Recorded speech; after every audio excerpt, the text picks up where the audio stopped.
नमस्कार दोस्तों। आज हम बात करेंगे कि नेचुरली तरीके से यानी साइंटिफिक तरीके से वेट गेन कैसे किया जाए। देखो दोस्तों, धरती पर जो भी वस्तु है, धरती पर जो भी चीज़ है वो विज्ञान पर आधारित है। इसमें हमारा मानव शरीर भी आता है। जो ह्यूमन बॉडी है वो भी साइंस पर ही चलती है। तो आज हम बात करेंगे कि साइंटिफिक तरीके से वेट गेन कैसे किया जाए। तो दोस्तों, वेट गेन करने के लिए सबसे ज़रूरी क्या है? हमारा मेटाबॉलिज्म यानी पाचन तंत्र। अगर पाचन तंत्र सही होगा तो हमारा वेट गेन जल्दी होगा। वेट गेन ही नहीं, वेट लॉस भी जल्दी होता है। इसलिए हमारा मेटाबॉलिज्म सही होना ज़रूरी है। तो अब आप सोचोगे कि दोस्तों कि मेटाबॉलिज्म की बात तो सारे ही करते हैं, पाचन तंत्र सही होना चाहिए। पाचन तंत्र अगर सही होगा तभी वेट गेन होगा या वेट लॉस होगा। तो आप सभी को पता है कि मेटाबॉलिज्म दो प्रकार का होता है, फास्ट मेटाबॉलिज्म और स्लो मेटाबॉलिज्म। तो दोस्तों, अगर हमारा वेट गेन नहीं होता तो इसका मुख्य कारण हम पाचन तंत्र को ही मानते हैं। हम सोचते हैं कि अगर पाचन तंत्र खराब होगा तभी हमारा वेट गेन नहीं होता या हमारा वेट लॉस नहीं होता। तो क्या हम हमारे मेटाबॉलिज्म को चेंज कर सकते हैं, यानी स्लो को फास्ट या फास्ट को स्लो कर सकते हैं?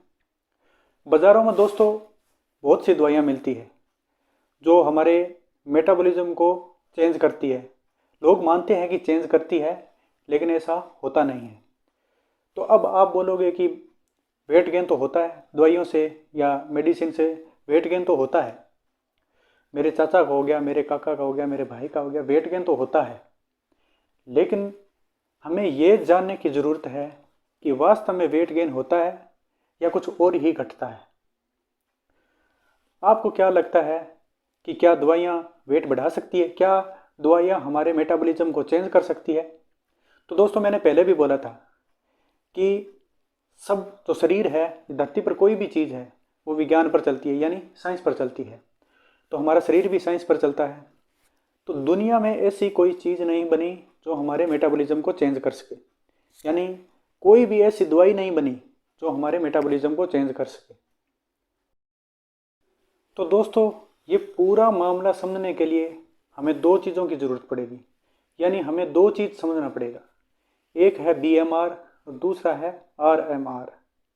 BMR और RMR। पहला समझते हैं BMR। BMR की फुल फॉर्म होती है बेजल मेटाबॉलिक रेट, यानी बेजल मेटाबॉलिक रेट। इसका अर्थ होता है कि जो हम खाना खाते हैं, यानी कैलोरी के रूप में जो हम इनटेक करते हैं, यानी भोजन के रूप में जो कैलोरी लेते हैं, उसके हमारा मेटाबॉलिज्म, हमारा पाचन तंत्र उसका बनाता है ऊर्जा, यानी हमारे शरीर को चलाने के लिए ऊर्जा बनाता है। यानी जो हम शारीरिक एक्टिविटी करते हैं, भागते हैं, दौड़ते हैं, उसके लिए हमें एनर्जी चाहिए, यानी ऊर्जा चाहिए। उस ऊर्जा का 50 से 70% ये BMR ले जाता है। जो 24 घंटे में शरीर हमारी ऊर्जा बनाता है उसका 50 से 70% ये हमारा BMR ले जाता है। अब इस BMR में क्या आता है? देखो दोस्तों, बाहरी रूप से जो हम फिजिकल एक्टिविटी करते हैं उसके लिए तो ऊर्जा चाहिए ही। जो हमारे शरीर के अंदर ऑर्गन है, शरीर को फंक्शन कराने के लिए जो ऑर्गन, मान लो हार्ट हो गया, किडनी, लंग्स, लीवर, उनको चलाने के लिए भी ऊर्जा खर्च होती है। जैसे हार्ट पंप करता है तो उसमें भी ऊर्जा की ज़रूरत पड़ती है। भोजन जो हम पचाते हैं, जो हमारे अंदर केमिकल रिएक्शन होता है, उसमें भी ऊर्जा खर्च होती है। जो हम सांस लेते हैं उसमें भी ऊर्जा खर्च होती है। तो ये दोस्तों BMR में आता है। सीधा सा अर्थ समझते हैं दोस्तों कि जो बॉडी को प्रॉपर तरीके से फंक्शन कराने के लिए जो ऊर्जा की आवश्यकता पड़ती है उसे ही BMR कहते हैं। BMR में वही ऊर्जा आती है जो हमें शरीर को प्रॉपर तरीके से फंक्शन कराती है। इसमें आता है जैसे हार्ट ब्लड को पंप करता है, उसमें भी ऊर्जा खर्च होती है। जो हम सांस लेते हैं उसमें भी ऊर्जा खर्च होती है। जो हम भोजन पचाते हैं उसमें भी ऊर्जा खर्च होती है। जो हमारे स्किन है और बालों को बढ़ाने में भी ऊर्जा खर्च होती है। और जो पेट के अंदर हमारे केमिकल है उनका एक लेवल बनाए रखने के लिए भी ऊर्जा की आवश्यकता पड़ती है। उसे ही जो ऊर्जा इसमें आती है वो ही BMR होती है। यानी BMR में 50 से 70% हमारी कैलोरी का ये BMR अकेला ले जाता है।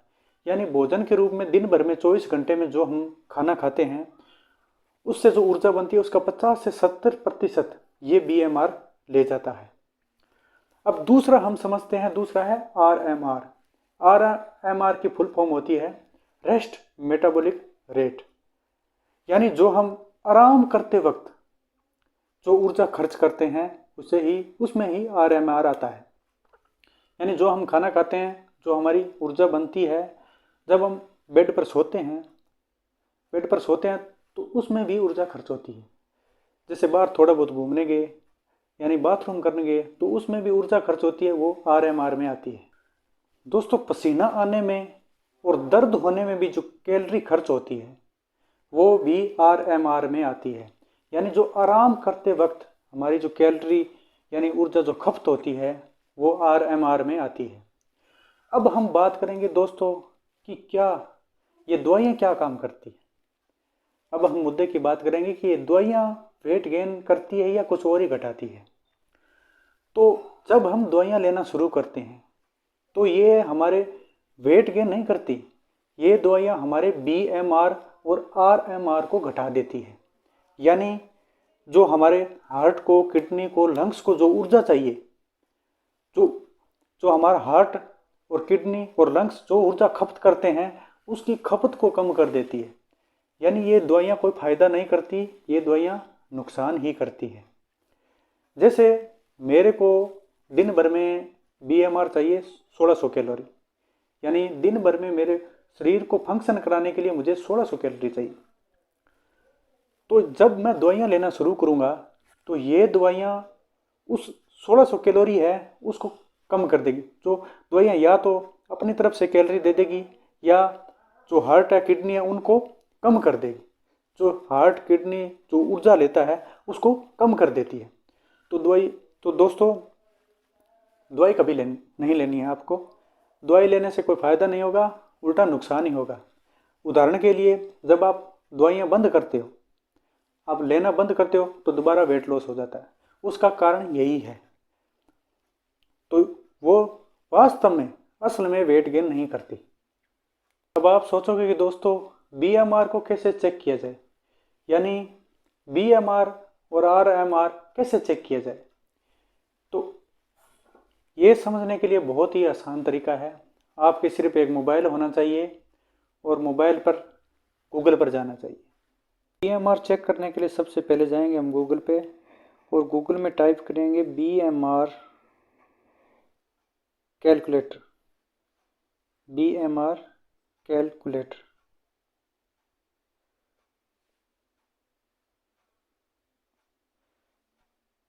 तो सबसे ऊपर आ गया BMR कैलकुलेटर, इस पे हम ओके करेंगे। तो इसमें देखो, आप सबसे पहले भरना है एज। जैसे मेरी 25 है, जेंडर मेल, हाइट मेरी 5 फीट और 8 इंचज़ है और वेट है मेरा 154। आपको गूगल पे जाना है, सीधा लिखना है हाउ मेनी पाउंड्स इन, जितना भी आपका वेट है वो टाइप कर देना, फिर आपको करना है कैलकुलेट। तो देखो दोस्तों, मेरा BMR है 1658 या 59 कैलोरीज पर डे। तो इतनी कैलोरी मेरे शरीर को प्रॉपर तरीके से फंक्शन कराने के लिए चाहिए। अगर मुझे वेट गेन करना है तो इससे ऊपर की कैलोरी मुझे लेनी पड़ेगी। देखो दोस्तों, इसमें डिटेल में दिया है, डिटेल और नो एक्सरसाइज के लिए 1990 चाहिए, एक्सरसाइज 1 या 3 टाइम वीक में तो 22। तो अभी आपने देखा कि मेरा BMR क्या है 1659 कैलोरी, यानी एक दिन में मेरे शरीर को प्रॉपर तरीके से फंक्शन कराने के लिए 1659 कैलोरी की ज़रूरत पड़ेगी। अगर मैं पतला हूँ, अगर मुझे वेट गेन करना है तो इससे ज़्यादा, यानी कैलोरी इससे मान लो 1659 है तो मुझे 2500 कैलोरी के आसपास मुझे वेट गेन करने के लिए चाहिए। यानी जो मैंने खाना खाया उसका 1659 कैलोरी तो शरीर को फंक्शन कराने में ही चली गई। तो अब आपको सोचना है दोस्तों कि आप कितनी कैलोरी ले रहे हो। आप पूरी शरीर को फंक्शन कराने के लिए कैलोरी ले रहे हो या उससे फालतू कैलोरी ले रहे हो। अगर शरीर पर फैट चढ़ाना है, थोड़ा बहुत मसल गेन करना है, तो उससे ज़्यादा कैलोरी लेनी पड़ेगी। तो वेट गेन करने के लिए उससे ज़्यादा कैलोरी की ज़रूरत पड़ेगी। कैलोरी कौन सी लेनी है? ऐसे नहीं कि जंक फूड खा लिया, समोसा खा लिया, पिज़्ज़ा खा लिया, उससे कैलोरी ले ली। नहीं, कैलोरी आपको हेल्थी वे से लेनी है, यानी हेल्थी तरीके से ही लेनी है। हेल्थी तरीके से ही कैलोरी गेन करनी है। जैसे प्रोटीन से या फैट से कितनी कितनी लेनी है, कितनी मात्रा में लेनी है, वो हम बात करेंगे अगली वीडियो में। और घर में जो हमारे रोटियां होती है, चाय होती है, उसमें कितनी कैलोरी होती है, वो भी हम बात करेंगे नेक्स्ट वीडियो में। अगर ये वीडियो आपको हेल्पफुल लगी, आपको पसंद आई, तो आप लाइक करना, शेयर करना और चैनल को सब्सक्राइब जरूर करना। धन्यवाद दोस्तों।